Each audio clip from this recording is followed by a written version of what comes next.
afternoon, good morning, good evening, wherever you are. I'm CW. I'm in the dungeon with the libraries. A lot of dust mites down here, sneezing. Here's a story uh, about the Skywalkers, and I'm not referring to that dysfunctional family created by Lucas with a brother and sister team and a killing father. These are real Skywalkers. So, this has to do with the construction in the Northeast and parts of Canada. It's the history of Native American steelworkers with their resilience, adaptability to face social changes and own up to economic needs. From towering skyscrapers of New York City to landscapes of Ontario, Native Americans have played a pivotal role in shaping the physical and cultural fabrics of these regions. This is their history with the construction industry begins late in the 19th century. In 1886, the Dominion Bridge Company in Canada, near Montreal, began a project. The company was employed to build a cantilever bridge over the St. Lawrence Riverway. The construction was near the Mohawk Island reservation of the Khanawake, which I think means by the swamp. The bridge company agreed to hire day laborers from the area in order to head off any qualms with the tribe. According to the records, the Mohawks that were hired basically to be helpers' assistants. They would load and unload materials as needed by the steelworkers.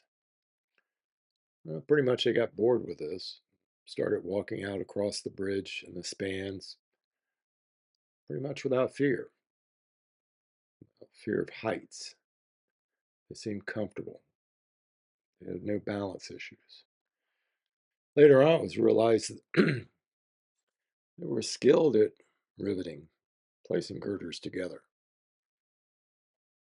They would make their way through building bridges, large spans, without any hesitation. So many of the tribe started working throughout the Northeast and Canada. In 1907, the construction of the Quebec Bridge, again across the St. Lawrence, from Levi to Quebec City, was in full operation. It was a rather large commission job. It employed several hundred members of the Khanawake tribe.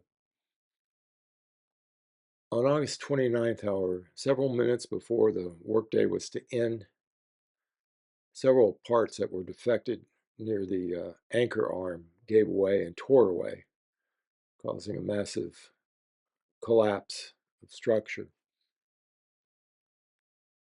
70 men dropped to their deaths. The Khanawake lost 33 bridgemen. The incident is still known as just the disaster. 2 dozen women lost husbands, as well as dozens of children losing their fathers and their older brothers. After this incident, the women of the tribe they decided they were not going to have another tragedy like this. They decided not to allow the men to go off and work together in one large job en masse. So members of the ironworkers, were scattered throughout the Northeast, um, as well as some of the Midwest and Canada. So they started building jobs everywhere.